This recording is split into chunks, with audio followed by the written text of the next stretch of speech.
Tá, estamos aqui hoje com o Chefe Felipe, famoso Chefe Felipe. Acho que nada melhor que ele mesmo para se apresentar. Então, Felipe, fala pra gente quem tu é e vamos embora. Boa tarde, então, pessoal.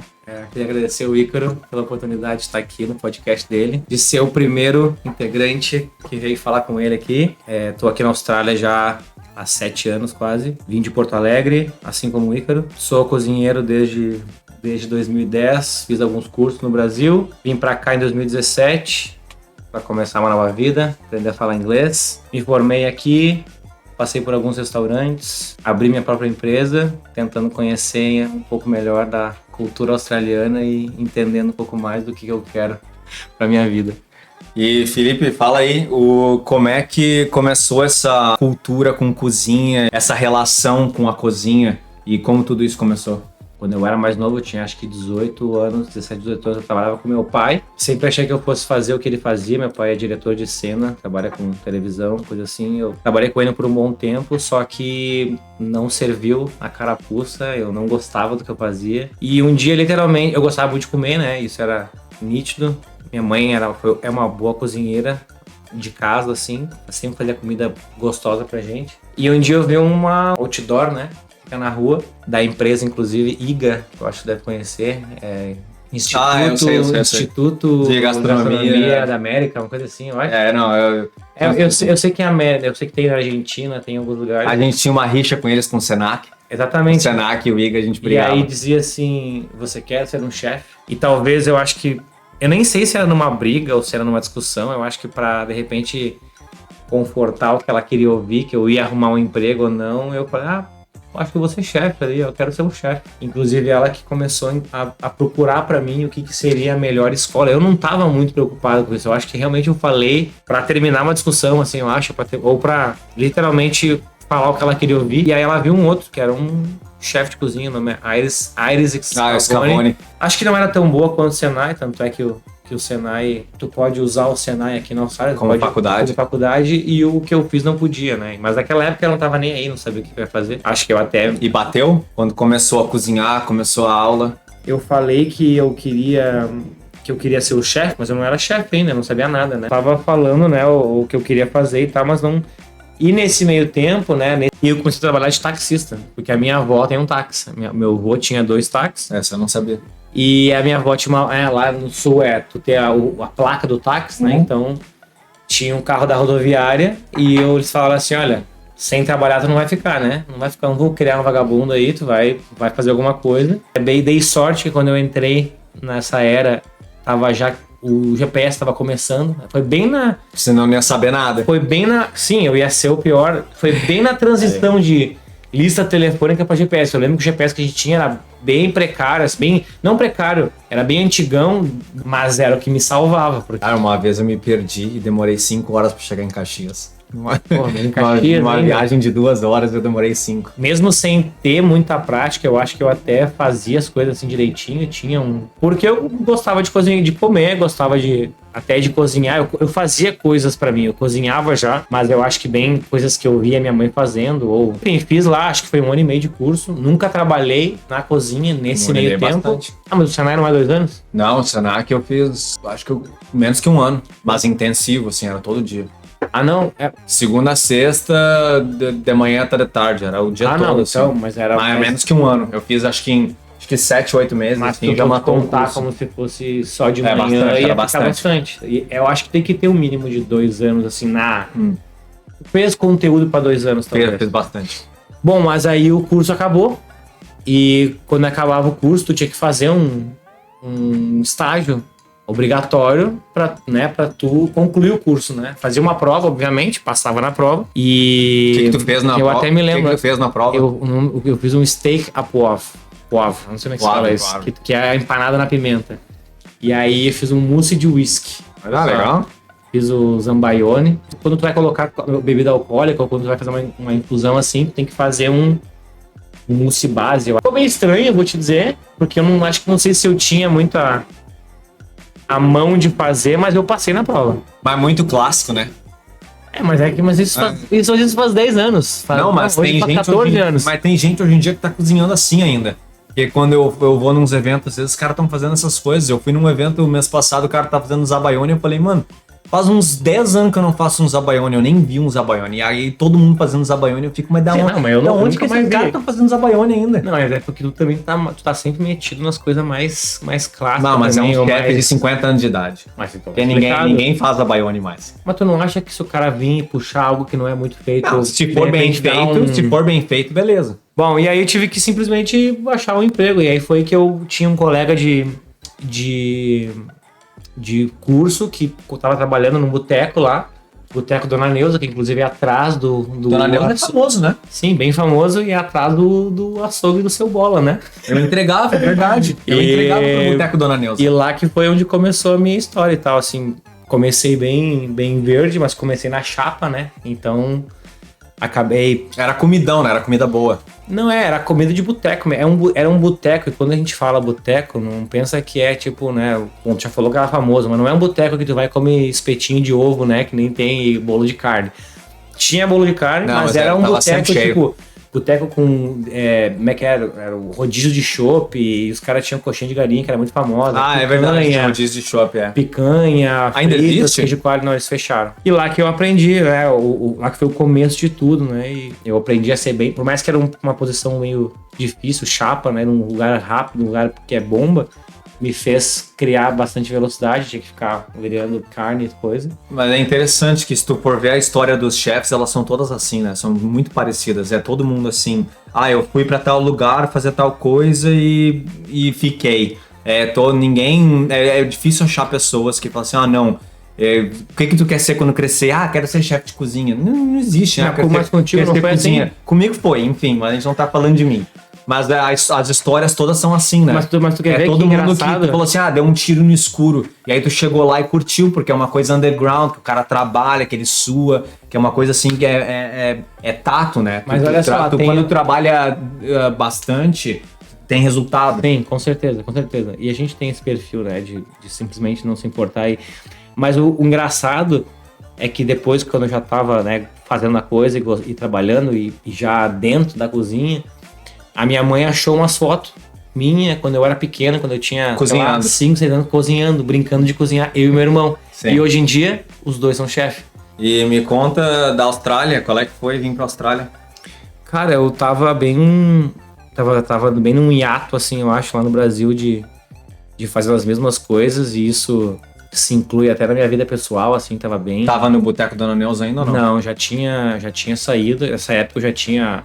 Eu passei bastante tempo lá, eu fiquei uns 3, 4 anos, eu fiquei 2 anos, aí saí por 6 meses, voltei, virei o head chef do restaurante, inclusive, mas aí tava... Head chef, pra quem não sabe, é o chefe da cozinha. Lá no Brasil não tem muito isso, né? Em inglês, né? Lá no Brasil... Eu trabalhei no Sheraton, tinha as posições bem certinho, francês, eu comecei como garde-manger, depois virei boulanger, era bem certinho, mas eu sei que é raro, que sem ser o hotel, ninguém mais tem isso, exatamente, não. Lá, inclusive, tipo, pra tu ter ideia, tu pode pensar assim, porra, mas como assim? O Felipe fez 1 ano de curso, depois de trabalhar de taxista e virou head chef do restaurante, mas... É normal isso. Mas todo mundo vai embora, o cara fica lá. O meu primeiro trabalho de chefe de cozinha foi assim, todo mundo foi embora, quem é que sobrou? Não deixa eu falar isso, mas exatamente isso. Tipo... Mas eu admito que não era um lugar que precisava ter um cara lá, head chef, porque o cardápio já era basicamente definido. Tinha um dos donos era metido à cozinha, então ele vinha e trazia, ele era pernambucano, Vinha encher o saco na cozinha. Então ele vinha e dizia, né, tudo é possível quando eles fazem de tarde sem ninguém, né, montando. Depois no final, no boteco na linha, nunca dava certo. Mas enfim, foi isso. Não precisava ter um head chef, era mais um cara que comprava, fazia as compras. Mas tem que ter alguém... Tem que ter alguém que vai falar com o cliente, que vai falar com o cliente se precisar. E que, se der merda. Né, claro que chega mais cedo, que faz comida, bota alguém pra fazer comida dos funcionários, mas é bem assim. O cara saiu, tinha 2 pra escolher, vamos pegar o menos pior, vai o Felipe. E eu queria mudar, sei lá, respirar um outro ar. Eu achava que se eu fosse pra longe, eu ia ter outras atitudes, eu ia talvez começar a ter um pouco mais de cultura de homem. Eu morava com os meus pais ainda, já tinha meus 25 anos, então eu poderia já estar criando os meus próprios laços, assim, e não tava... Eu sei que a minha mãe queria que eu ficasse lá na casa dela, mas tipo... Ou tu sabe, tu mora na Austrália, sabe, os caras com, sei lá, 17, 18 anos já estão saindo de casa pra ir morar com os amigos e tá tudo bem. É uma cultura diferente. É uma cultura diferente, mas, enfim, eu queria mudar, eu queria também, bom, tu também sabe que por mais que aqui é bom ser chefe, tu trabalha bastante, mas tu ganha, mas no Brasil é diferente, tu trabalhava e se tu não é o cara, se tu não é o top, ou se tu não tem um restaurante, tu não ganha bem. A minha carteira de trabalho que eu olhei ontem, tem salário mínimo lá de $600. 600 reais, desculpa. Eu pra trabalhar um mês. Eu ganhava 800 reais. Claro, eu trabalhava de segunda a sábado. Eu tinha sorte que não abria domingo, pelo menos. Bom, e aqui tu sabe, né? A gente ganha fácil, né? Muito mais por dia, às vezes. Sim. Mas foi isso, eu quis mudar, quis aprender a falar inglês, queria dar um passo diferente, queria ser diferente do que eu tava sendo e vim pra cá. O que tu colocaria no prato agora se eu falasse assim, ó, Felipe, vai ganhar o Masterchef? E, cara, eu sou muito de carne. É carne especificamente... É churrasco? Não é churrasco. Não é churrasco. Mas eu gosto muito de churrasco. Eu tenho investido muito na questão de, tipo assim, ó, no slow cook. Churrasco americano. Smoke, e eu tenho feito muita costela. Então eu faço costela de wagyu, eu faço costela de porco, eu faço costela de lamb, eu faço tudo que tu possa imaginar. Isso é o que tu curte. Eu curto muito. Claro que às vezes eu não vou agradar todo mundo fazendo isso, né? Por isso que eu falei que eu não me importo muito de... Churrasco de qualquer jeito é bom. Exatamente. Então assim, pra abrir um leque um pouco maior, eu tento usar muito o grill. Então o char grill, eu tento, né? Porque eu posso inclusive fazer não só carne, eu posso usar vegetais se tiver que fazer vegetais. Então eu tenho tentado focar bastante em carvão. Eu agora falando também... não na questão churrasco, mas na questão assim de ter aquele char, aquela coisa. Aquele elemento de carvão. Exatamente. Tá, e o que tu colocaria no prato pra nós? Hoje? Agora, aí eu colocaria uma costela. Costela. Uma costela de wagyu feita. Não precisa ser muito tempo, mas seria, sei lá, umas 6 horas. De acompanhamento. Sei lá, um chimichurri, só pra dar um gostinho a mais. Perfeito. E um brócolis também, assim, no char também, pra dar uma quebrada. Então, costela de wagyu com brócolis e chimichurri. Show de bola. Eu não como muita carne mais, mas eu comeria. Não. Conta pra gente uma história cabreira. Tá, eu vou contar duas então, rapidinho. Conta duas. Eu vou contar primeiro uma punk, então, assim, tipo, cara... E depois é engraçado. Eu, quando eu cheguei aqui, no Brasil, nunca tive problema, assim. No primeiro restaurante que eu cheguei, eu tinha um boss que era... O boss é o chefe. O boss é o chefe. Não era nem o chefe, na verdade, ele era o dono do restaurante, que trabalhava como chefe também, às vezes, em dias busy. E o cara, eu não sei se ele tinha algum preconceito com o brasileiro, ou então com pessoas que não falavam bem inglês. Esse cara fez quase eu desistir de ser chefe. Escolheu. Deu um problema na mesa 5, porque não entregaram a bebida. Culpa do Felipe da cozinha. Nós tá trabalhando e eu colocar o prato pronto no pass. E ele ensinando pro head chef não estar pronto na mesma... Porque aqui, né, como é que era lá? O cara cantava a ordem. E às vezes tem prato que é feito por 2 pessoas e eles têm que se unir no passo para entrar lá. E talvez naquele dia eu devia estar brabo, e isso eu assumo, né, com a situação, ou com ele estar lá, deu tipo assim, dá uma assim, ó, porra, vocês estão aí os 2 e não estão prontos, botei o prato. E o cara achou que aquilo ali foi meio que um insulto. O cara simplesmente falou assim, ó, pega tuas coisas e vai embora. O restaurante cheio, todo mundo me olhando, ninguém entendeu nada. E o cara simplesmente me tirou pra Cristo e falou assim, cara, tu vai embora. Mas não me mandou, não me demitiu. Falou assim, ó, pega tuas coisas e vai embora pra casa. E volta Mas amanhã. tu voltou? Voltou no outro dia? Cara, eu era estudante, eu tinha acabado de chegar. Então tirou um sábado de folga? Sim, sábado de folga. Ganhou um sábado de folga. Eu acho que eu ainda ganhei. Mas foi assim, cara, no outro dia seguinte, eu ainda com o rabo no meio das pernas cheguei e fui... chefe, desculpa pela situação lá. E o cara, na verdade, pegou e me pediu desculpa. Falou assim, cara, não, desculpa, não deveria ter feito isso. Foi até... Mas naquela situação, cara, eu fui embora pra casa quase chorando, assim. Eu não vou dizer que eu chorei, porque eu não lembro que eu possa chorar depois que eu saí. Mas eu pensei em desistir, porque eu não falava bem inglês, eu não tinha ainda muita... E aí, conta a história engraçada. A história engraçada, cara, um dia na minha segunda ou terceira semana de Austrália e de restaurante, esse mesmo que eu fiquei aqui por 3 anos, lá em Double Bay, inclusive é na frente do lugar onde tu trabalhava, né? Não vamos nem falar desse lugar. Naquele lugar que tu não gosta de falar, em Double Bay. O head chef me adorava, me amava, me tirou pra filho e cara, me desenhava pra mim, pra eu entender as coisas, porque eu realmente não falava nada. Nem nada. Quando eu falo nada, é nada. E o cara me fez uma listinha. Pô, pra ir comprar as coisas, mesmo que o Felipe não sabe, ele vai olhar no Google, né? Fez uma listinha. Foi lá, escreveu, sei lá, 12 itens lá. E no final ele, sei lá, escreveu awesome, thank you. Awesome, thank you. Ou não sei se é nessa mesma ordem. E me deu a listinha, vai. Eu demorei um pouquinho a mais, né? Porque, obviamente, coisas que eu não sabia, eu tive que olhar no Google, porque eu tinha vergonha de perguntar, né? Eu não sabia perguntar pro atendente, porra, onde é que tá isso, onde é que tá aquilo? Aí foi. Quando eu veio, acabei a listinha, cheguei na palavra awesome. E eu falava assim, putz, o que é isso? E eu coloquei no Google. Só que, cara, eu era tão verde que eu não consegui nem perceber que awesome era uma palavra, né? Tipo, awesome é maravilhoso, né? É legal, é tipo espetacular, sei lá.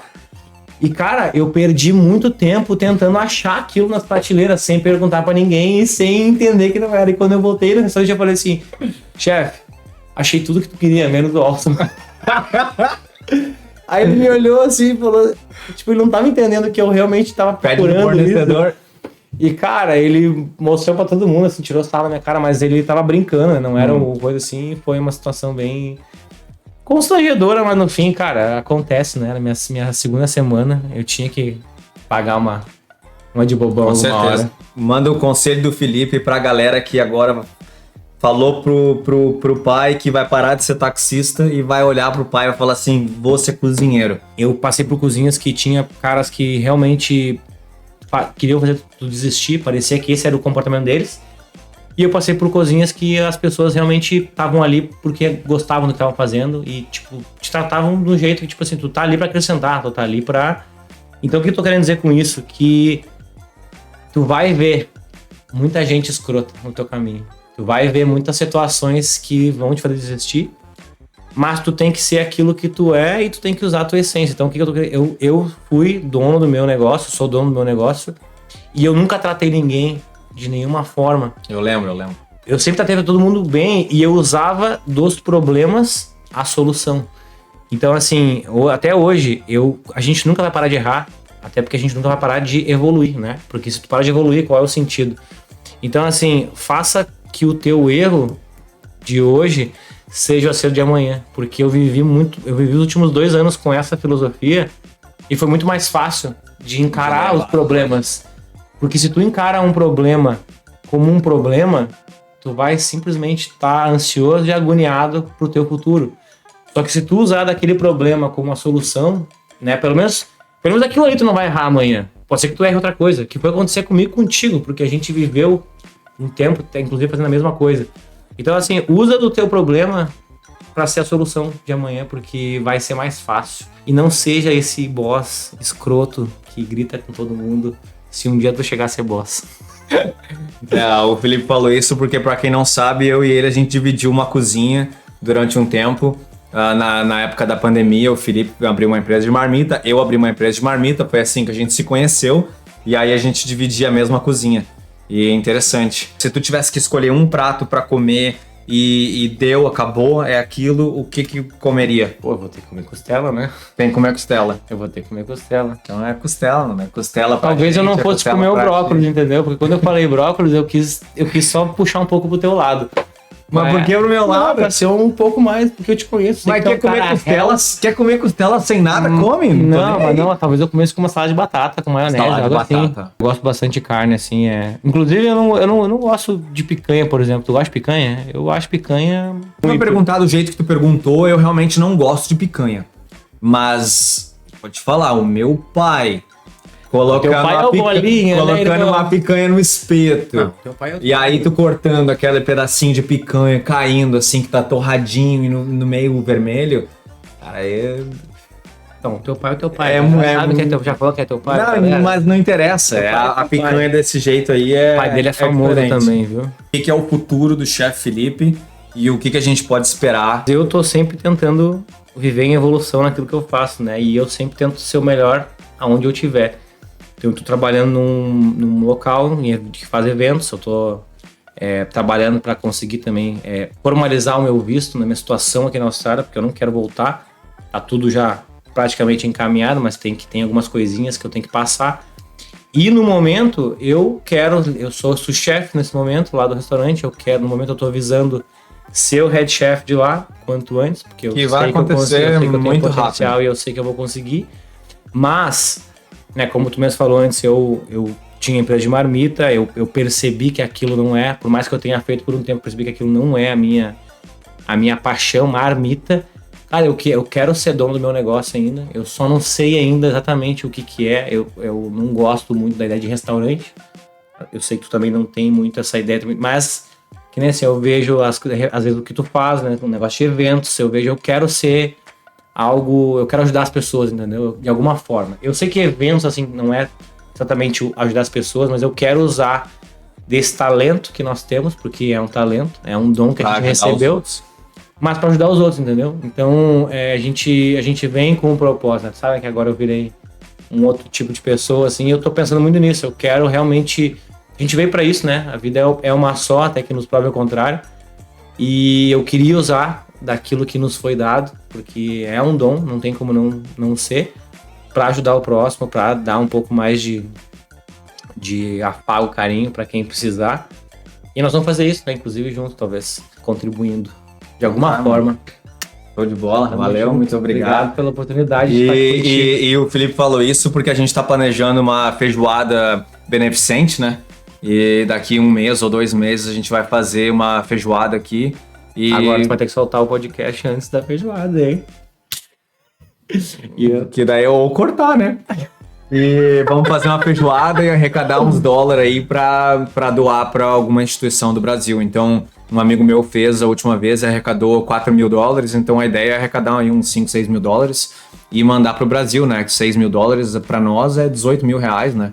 Então, a gente não precisa... Logo. A gente não precisa viver disso, né? Mas a gente tem que fazer isso. A gente tem que fazer isso. Então a gente tem que dar... Eu não consigo viver de de evento beneficente, mas é um jeito de tirar um pouco que a gente tem e dar pro próximo, né? Exatamente. Então tá, show de bola. Que bonito te falando assim, hein? Se você gostou desse vídeo, não se esqueça de deixar o seu like e de se inscrever no canal para receber mais dicas de culinária. Até a próxima.